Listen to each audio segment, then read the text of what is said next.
ถึงอยากกินหมดช่วงเสียง70,000นะขายาบ่พอนะขายาหันบ่พอแล้วเพิ่นส่งมาเฮาก็เลยบอกเพิ่นว่าเพื่อซอยเด้อแต่สำนั่นแหละโอ้ลำบากยามนั้นนี่แล้วพอเนี่ยอยู่น้องอียัดนี่ว่าไปล้างกล้วยว่าจิพักเส้นหนึงปลูกไว้จังนะเงินเอาเด้ปลูกนี่แหละน้องชายของนางหยัดก็ว่าสิซอยว่าซั่นแสน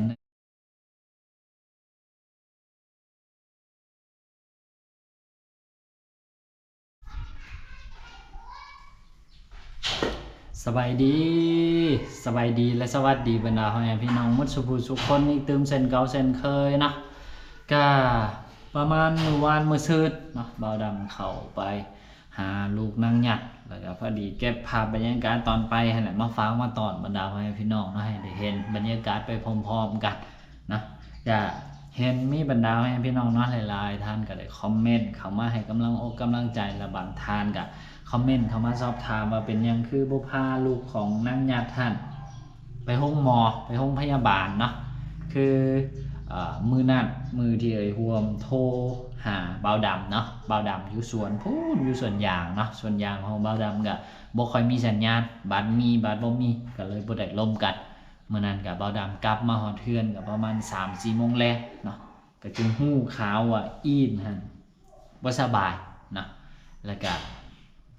ทำอิดห่วมกับว่าสิพาไปห้องหมอแหละพาไปห้องพยาบาลแล้วบ่มีเงินทีนี้ก็เลยบ่ได้พาไปนะก็เลยไปเอายานำหมอที่ว่าเพิ่นอยู่ในเขตบ้านเพิ่นนั่นแหละเนาะเอายามากินแล้วก็เมื่อนั้นตอนแรกบ่าวดำก็เข้าไปเบิ่งนะเข้าไปเบิ่งอาการของอินไปเห็นก็อู้โธ่จักสิเฮ็ดแนวใดบ่าวดำไปก็ไปตอนค่ำเนาะบ่าวดำมา4 โมง5 โมง6 โมงบ่าวดำก็จึงได้ออกไปเนาะประมาณ5 โมงบ่าวดำไปวันนั้นไปฮอดพุ่นก็ค่ำแล้วสิเฮ็ดหยังก็บ่ทันละนะสิเอาไปห้องหมอตอนนั้นก็บ่ทันบ่สะดวกเนาะบ่าวดำก็หนีลูกไปมื้อนั้นน่ะเอาลูกไปก็ลูกก็ยังน้อยเนาะบ่ทันรู้ความก็เฮ็ดหยังก็บ่ได้เฮ็ดนะก็หนีลูกไปหาไปเบิ่งลูกนางหยัดนั่นน่ะไปเบิ่งอาการก็อู้โธ่หนักหนาสาหัสมันก็เลยล้มกับทั้งไอ้ห่วมปรึกษานำทั้งไอ้ห่วมแล้วก็ตกลงกันสิให้แพทย์เขาอยู่บ้านนั่นล่ะมาใส่สโลมให้เนาะแล้วบ่าวดำก็เลยซอยค่ายาไปเนาะมื้อนั้น150,000บ่าวดำก็บ่มีบ่าวดำก็มีแต่ซ้ำนั่นบ่าวดำก็ซอยไปซ้ำนั่นแหละบ่าวดำก็ว่าพ่อบ่พอก็บ่ฮู้แหละแต่ว่าบ่าวดำก็ซอยได้แต่ซ้ำนั่นก็ให้เพิ่นไปเนาะแล้วก็ตกตอนแรกเนาะไอ้รวมก็ส่งมาบอกเขาตึกเนาะถึงอยากกินหมดช่วงเสียง70,000เนาะขายาบ่พอ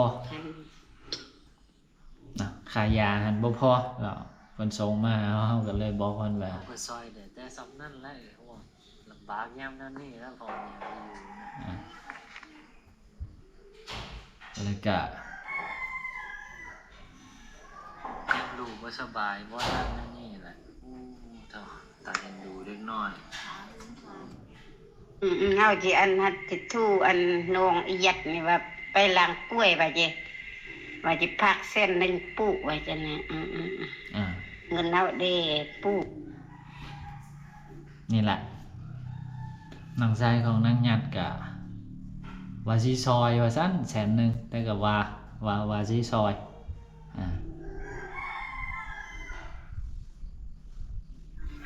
สบายดีเลยห่วงอีนเป็นได้มื้อนี้อาการดีขึ้นแล้วมื้อเช้านี้เฮาก็เลยทักไปถามไอ้ร่วมดื่มว่าอาการของอินนั่นเป็นจั่งใดบ้านกินข้าวแล้วกินข้าวกินยาอยู่นี่อยู่อันตนเลี้ยงวันนวลอยู่นี่อินเนอร์บ่นวลไปนวลน้ำอู้กับเม็ดเท่าบ่ไปเบื้องเทื่อเอามื้อนึงเอาจะไปให้กินข้าวให้กินยาอยู่พุ่น บ้านนวลอยู่นี่บ้านนวลว่าจะไปนวล5 เม็ดเท่าว่าว่าบ่ไปยันขวดเดียวขวดที่จะเป็นอีกมันนี่แล้วกินยานี่แล้วเมื่อนอนอยู่พุ่นนอนเมื่อกินยา3 กาบ1ตนเลี้ยงไปจะไปจนเช้าเอาบ่ให้ไปว่ากินยาก่อนกินข้าวก่อน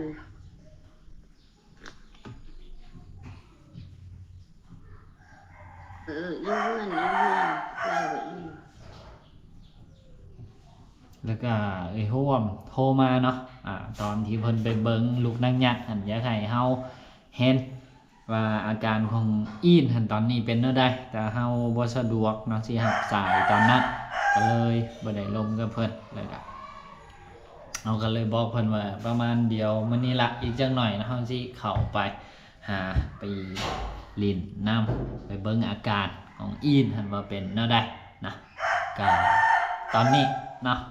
ก็คือยังเป็นหนี้ค่ายาผู้ที่ว่าเพิ่นมาใส่สโลปมาซักยาให้มื้อนั้นฮัดนะก็ทั้งหมด 270,000 ว่าซั่นบ่าวดำให้ไป 150,000 แต่ก็บ่พอเนาะแล้วก็น้องชายของนางยักษ์ผู้ที่ว่าเอาค่าสินสอดของนางยักษ์ไปหั่นแหละก็ว่าสิซอยเนาะ100,000นะก็บ่าวดำก็ยอมคือกันบ่ฮู้จักสิว่าแนวใดเนาะก็นางหยัดกับพ่อนางหยัดบ่าวดำก็บอกทุกเทื่อ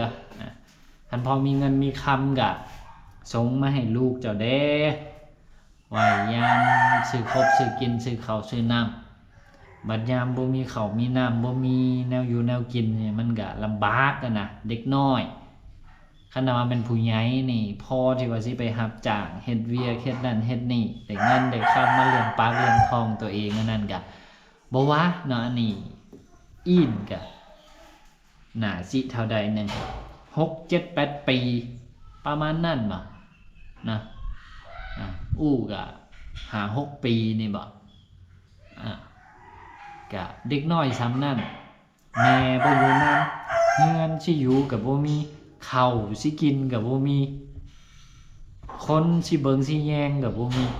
ญาติพี่น้องคนหนึงสิมาเบิ่งมาแยงก็บ่มีนะทุกมื้อนี่ก็เป็นไอ้ร่วมนะที่เป็นหัวลักหัวต่อเบิ่งแยงเด็กน้อยซุมนี้คันบ่มีไอ้ร่วมเบิ่งแยงนี่ก็คิดบ่ออกพี่น้องว่าสิเป็นแนวใดแม่เฒ่าอยู่เฮือนหั่นก็3 มื้อดี4 มื้อไข้นะผู้ใดก็ผู้แบบดูแลเจ้าของบ่ได้ล่ะคือบ่ดำลมนำนางหยัดแล้วบ่ดำบ่ฮู้สิว่าแนวใดสิด่าก็บ่เป็นด่าพี่น้องเว้าไปยังไปก็คือแบบเว้าเมื่อยซั่นจนเอาไปเอามาก็บ่ฮู้ว่าสิลมกับนางหยัดหันไปเพื่อแม่นพี่น้องคือบ่ดำไปเห็นลูกของนางหยัดแต่ละเทื่อบ่ดำสงสารเอ็นดูอดบ่ได้บ่ดำมีเงิน 5,000 10,000 บ่ดำก็ให้50,000 10,000ตามที่บ่ดำมีน่ะแล้วก็นี่ป่วยนี่ก็บ่มีเงินไปหาหมอบ่ดำก็ซอยค่ายามันก็บ่พอเนาะบ่ดำก็บ่มีพอแฮงล่ะบ่ดำก็ลำบากคือกันแต่ว่าบ่ดำยังต้องมานี่นะมาซอยเบิ่งแยงดูแลลูกของนางหยัดเพราะความเอ็นดูสงสารนี่นะแล้วผู้เป็นแม่พูดไปอยู่ไสอยู่กว่าเฮาแล้วบ่เบิ่งบ่แม่นบ่แยงลูกเจ้าของซ้ำปะให้เด็กน้อยครับย่างฮ้อๆพอบข้าวสิกินบ่มีน้ำสิกินบ่มียอมคือกันพี่น้องยอมแท้ๆบ่ฮู้ว่าเพิ่นคิดแนวใดเพิ่นปะลูกเพิ่นไปเอาผัวอยู่พุ่นน่ะคันถ้าหากว่าไปอย่างหน่อยๆนะบ่ได้อยู่น้ำลูกน้ำเต้าก็ส่งเงินส่งคำมาเบิ่งแยงดูแลลูกสาวลูกชายหั่นก็ยังพอใครหรือคันบ่ซั่นบ่ส่งเงินส่งคำมาก็พาลูกสาวลูกชายไปอยู่นำพุ่นมันก็ดีแต่อันนี้บ่เอาจักอย่างเลยหรือว่ามันตั้งใจสิทิ่มลูกอันนี้เฮากับบ่ฮู้คือกันเนาะ คือจังที่บ่ดำมาสิดาก็บ่จักสิดาแนวใดมันเกินมนุษย์มนาไปแล้วนะพี่น้องเมื่อก่อนก็ตอนที่ว่ายังบ่มีอย่างนั้นเนี่ยมีหยังก็ฮักแพงลูกแบงค์ปันลูกบัดพออันนั้นขึ้นมาแล้วลูกเอาใหญ่ขึ้นมาแล้วสัมผัสหนีปะลูกทิ่มลูกบ่เบิ่งบ่แยงเลยบ่ดำไปเห็นเท่าใดบ่ดำโอ๊ดบ่ได้เอ็นดูเด็กน้อยเขาเจ้า